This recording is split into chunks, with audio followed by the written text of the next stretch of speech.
बिमला जी के घुटनों में तकलीफ रहती थी, जिसके कारण वो चल फिर नहीं पाती थी।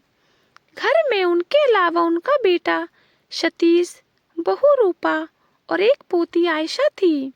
सतीश की शादी को 6 साल हो चुके थे। पिछले 5 साल तक बिमला जी ही पूरा घर संभालती थी। घर का एक एक सामान वो खुद मंगवाती थी। बहू बेटे भी कभी उनके काम में दखल नहीं देते थे। विमला जी पूरे रौब के साथ घर में रहती थी। सतीश और रूपा पर पूरा कंट्रोल रखती थी। कहाँ जाना है, आज घर पे क्या बनेगा, घर में कितना राशन आएगा, साथ ही सतीश की सारी सैलरी का हिसाब भी वे अपने पास ही रखती थी।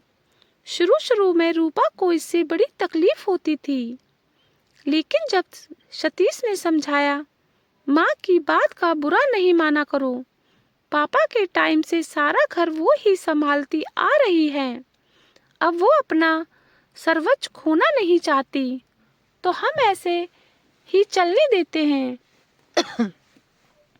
धीरे धीरे रूपा भी इसी रंग में रंग गई। अब उसे अपनी सास से कोई प्रॉब्लम नहीं थी। वह किचन का काम संभालती, उसमें भी बिमला जी अपनी पसंद का खाना बनवाती थी। कुछ दिन बाद रूपा अपने आप को फ्री मानने लगी कि सारी जिम्मेदारी तो माँ जी उठा ही रही हैं। लेकिन अभी 1 साल पहले उनकी अचानक तबीयत खराब हो गई। 1 महीने तक बिस्तर पर पड़ी रहीं। अगला महीना शुरू हुआ तो हर बात की तरह सतीश अपनी सैलरी लेकर माँ के पास गया। बिमला जी ने बहू को बुलाकर कहा, अब यह तुम रखो, मुझसे अब कुछ नहीं हो पाएगा, इस घर की बागडोर तुम ही संभालो। यह सुनकर रूपा बोली, नहीं माँ जी, हम सब कुछ आप ही संभालोगी। अब बैठे बैठे बस काम बताती जाइए, हम करते जाएंगे जैसे पहले करते थे। यह सुनकर सतीश को बहुत आश्चर्य हुआ कि कुछ साल पहले तो यह घर की बागडोर संभालने के लिए उनसे झगड़ रही थी। अचानक इसे क्या हो गया? बिमला जी बोली, लेकिन बहू, कल मुझे कुछ हो गया तब भी तो तुम ही संभालोगी। रूपा ने जवाब दिया, नहीं माँ जी, आपको कुछ नहीं होगा, आप ही संभाल रही हैं, आप ही संभालोगी। उस दिन से बिमला जी का स्वभाव बदल गया। उन्हें बहू के रूप में बेटी नजर आने लगी। पहले वो सारा कुछ अपने हाथ में इसलिए रखना चाहती थी कि कहीं मेरे बेटे बहू मेरे ऊपर जुल्म ना करने लगे, कहीं मेरा बेटा आंखें ना बदल ले, कहीं मुझे घर से ना निकाल दे। रूपा पहले की तरह ही माँ जी की पसंद की सब्जी बनाती थी। घर का सामान वो खुद लेने जाती, लेकिन आकर एक एक पैसे का हिसाब अपनी सास को देती और बाकी बचे पैसे भी उन्हें देती थी। एक दिन रूपा अपने पीहर गई थी। सतीश अपने ऑफिस जा चुका था। शाम को दोनों वापस आ गए। तब विमला जी ने दोनों को अपने कमरे में बुलाया। बेटा, मैंने आज वकील को बुलाकर अपनी वसीयत कर दी है। यह घर तेरे नाम कर दिया है और ये तिजोरी की चाबी, जेवर, रुपए पैसे सब मैं बहू को देना चाहती हूँ।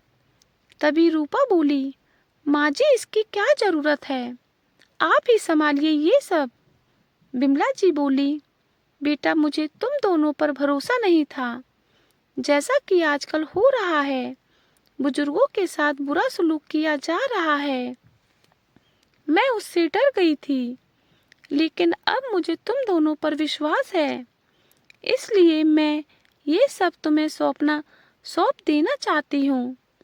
अगले दिन से रूपा सब कुछ संभालने लगी।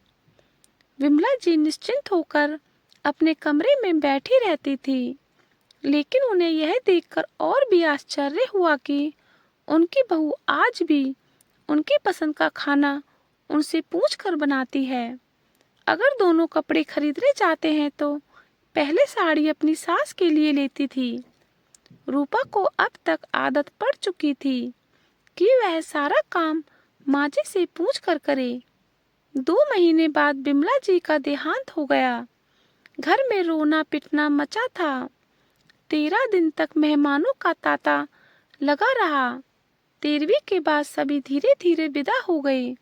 सतीश अपने ऑफिस चले जाते। रूपा और उसकी बेटी दोनों घर में अकेले रह जाते। लेकिन रूपा को कुछ भी ध्यान नहीं रहता। वह कुछ भी काम करने से पहले, जहाँ तक कि खाना बनाने से पहले भी माँ जी के कमरे में पहुँच जाती, उनसे पूछने। खाली पलंग को देखकर उसकी आंखों में आंसू बहने लगते। एक दिन वो अपने कमरे की सफाई कर रही थी, तभी उसे एक खत मिला। उसने खत पढ़ा तो उसी के नाम था। उसमें लिखा था, बहू, मैं जानती हूँ तू मेरे जाने के बाद भी मेरे कमरे में मुझसे पूछने आएगी कि माँ जी आज क्या बनेगा, क्योंकि मुझे तेरी आदत पड़ गई है और आदतें इतनी जल्दी नहीं बदलती। लेकिन बेटी, अब अपनी गृहस्थी संभालना सीख ले। अपने तरीके से अपनी गृहस्थी चला। हमारा समय और था, तुम्हारा समय और है। अपनी पसंद का खाना, बाहर घूमना, अपनी पसंद के कपड़े खरीदना, ये सब तुझे अकेले ही करना होगा। मेरी बातों से कभी तेरा दिल दुखा हो तो मुझे माफ कर देना। मुझे पता है जब तक मैं थी तू बेफिक्र थी, लेकिन अब तेरे सर पर छत नहीं है, तुझे ही छत बनना पड़ेगा, जिसके नीचे तेरा पति और तेरी बेटी सुरक्षित रहे और बेफिक्र रहे। मुझे पता है यह तू अच्छे से कर पाएगी। तेरी माँ बिमला। खत पढ़कर रूपा बहुत देर तक रोती रही। नहीं माँ जी, मुझसे यह नहीं होगा।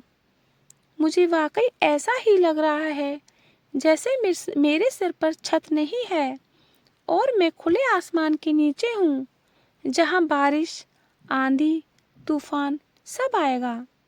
खत को कई बार पढ़ने के बाद रूपा ने उसे सहज कर रख लिया।